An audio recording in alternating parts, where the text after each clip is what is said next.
Bismillahirrahmanirrahim.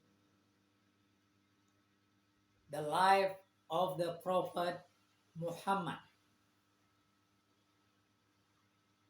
The seventh session.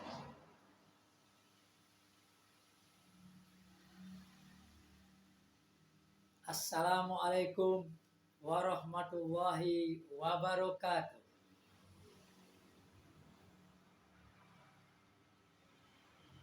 Brothers and sisters all over the world, the trusted Abu Bakar and Ali stayed behind in Mecca with the Prophet. So 3%. Ali sought to deceive the spies of the oligarchy by occupying the Prophet's bed, while the Prophet and Abu Bakr went to hide out in a neglected cave a few miles south of Macca on Mount Thor.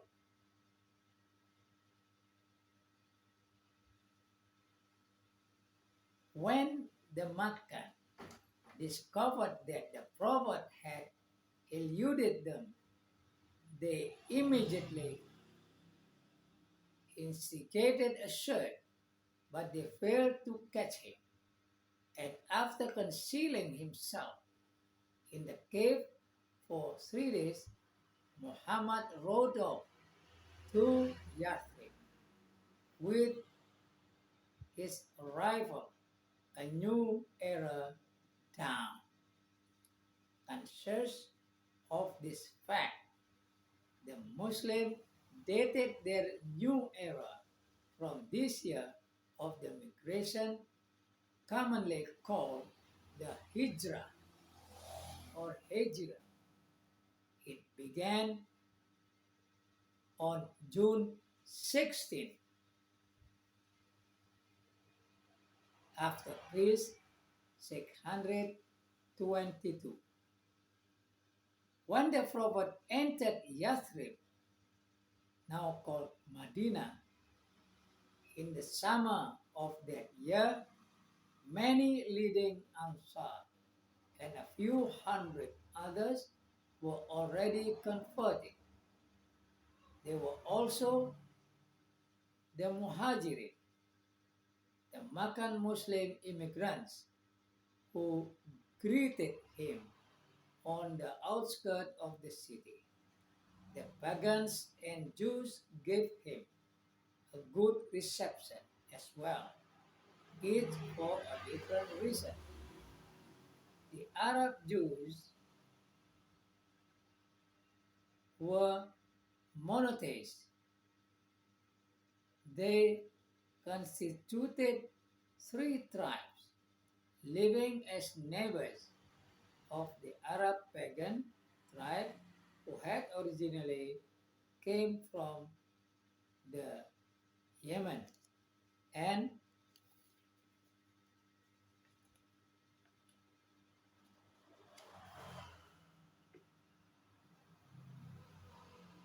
had gradually gained supremacy in Yastrib.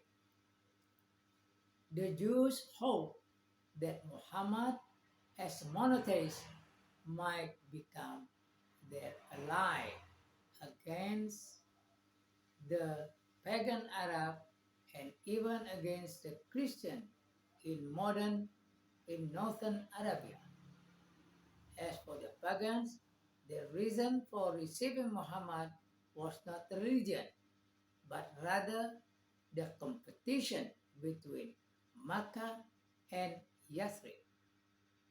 Furthermore, the Prophet was related to them on his maternal side.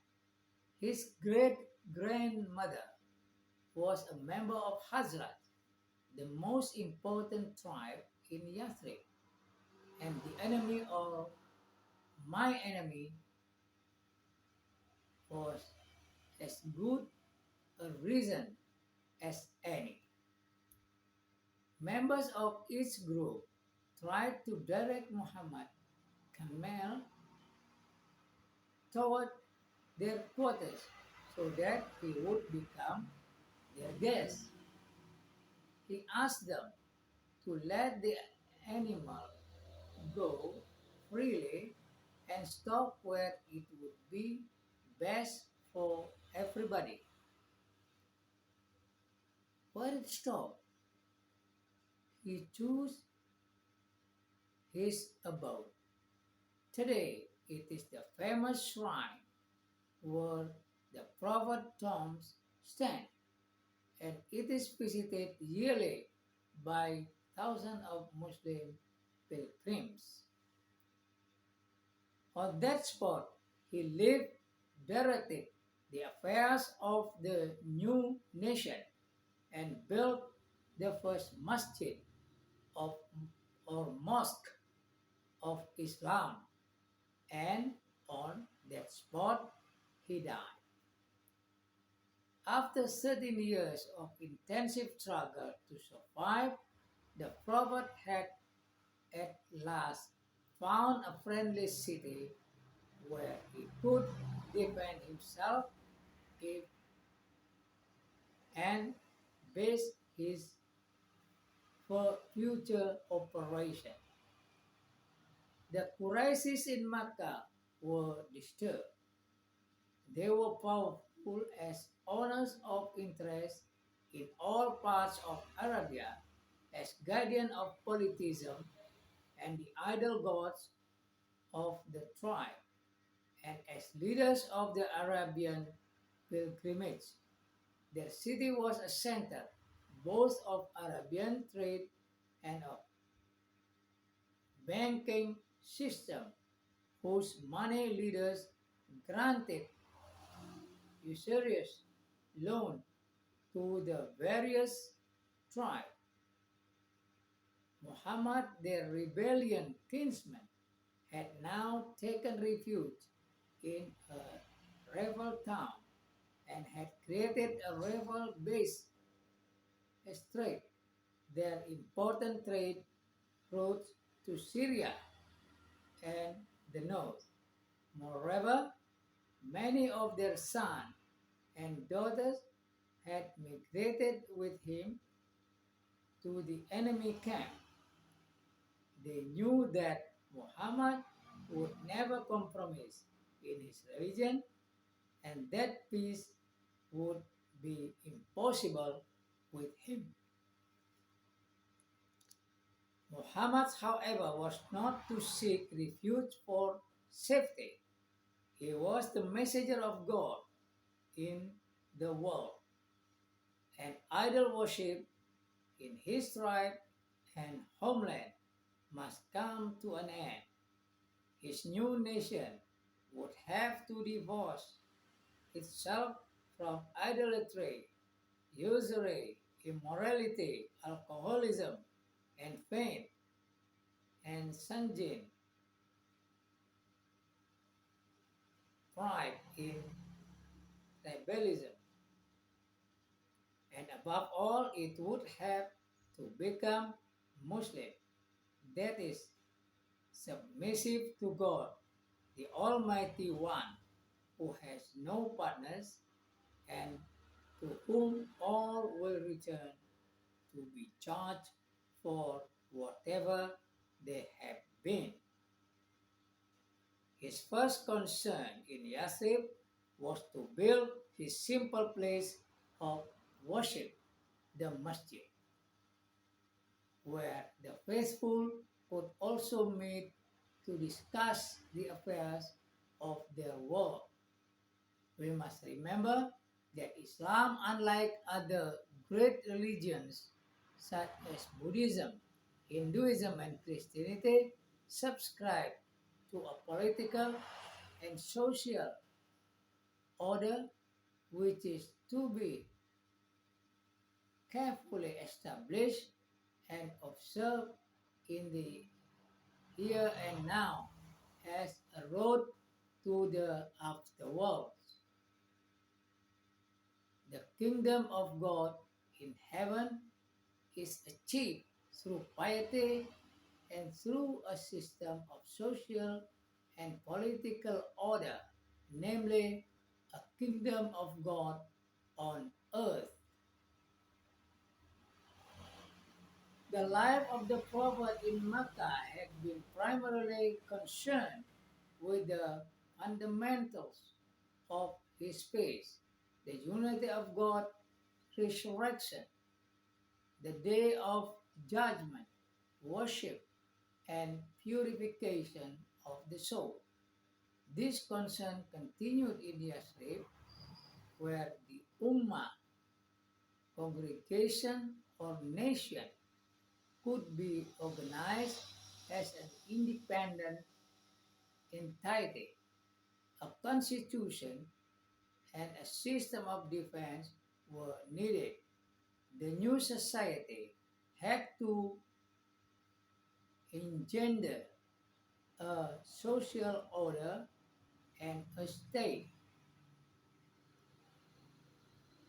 The prophet, guided by revelation, was able to implement the political and social structure of the new Ummah, despite exposure to a war of annihilation.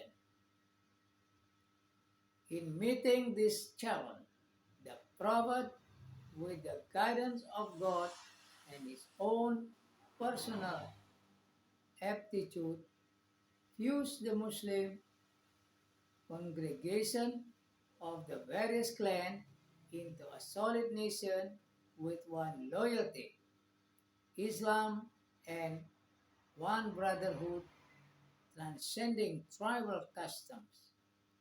The second task was an alliance with the neighboring Jews and pagan Arab for a common defense and for security and peace in Yathrib. This was accomplished through treaty. This was the famous Covenant of Yathrib, resembling in certain aspects that of the League of Nations or the United Nations, which aimed at the maintenance of peace and security among the various tribes and creation of a common system of security as a consequence of common responsibility. The next problem was that kind of defense to erect a mobile or static one in out in nomadic Arabia. Static defense was but a final resort in extreme necessity as it meant isolation accompanied by hardship. More important, it would also mean a halt in the expansion of new faiths and in the growth of the new Ummah. Muhammad was essentially the prophet of God to mankind and the chosen instrument of the propagation of Islam, and whether in Macca or Yastrib, the faith was his fundamental objective. Therefore, he decided against static defense. In the second year of the HIJRAH, Prophet initiated mobile defense, which held, which led in the third year to the famous Battle of Badr, located southwest of Yathrib.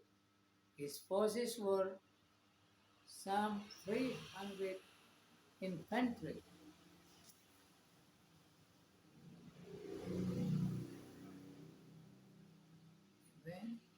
infantrymen and 3 cavalry men with no armor but short and limited supplies.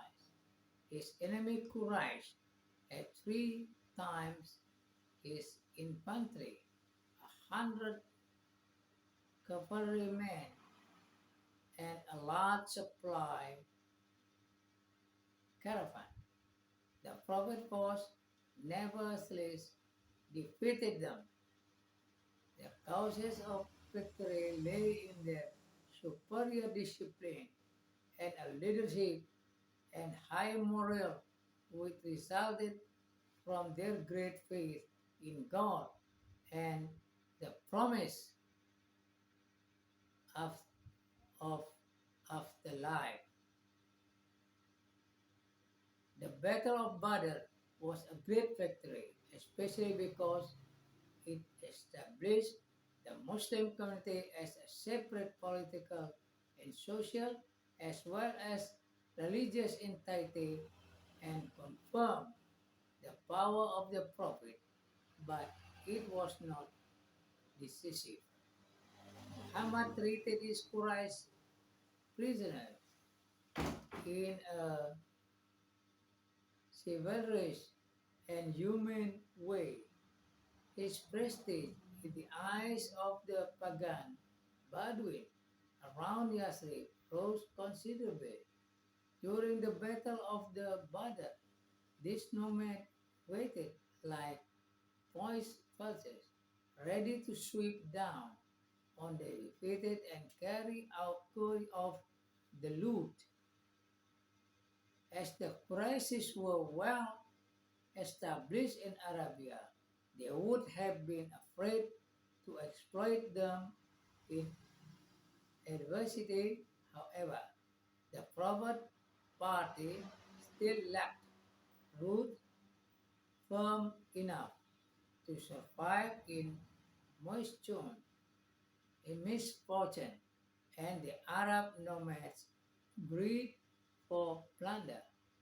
But God saved his followers, who never boasted of their victory. It was God's victory. They all agreed. Even the angels were reinforcing them against the Pagan. The first Muslim army came to back.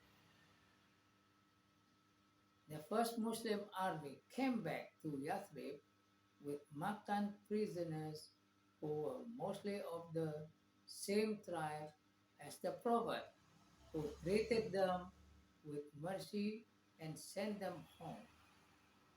In the third year of Hijrah, while the Prophet was, as usual, absorbed in this worship and his preaching, he consolidated the position of his Ummah and located after the defense of his city.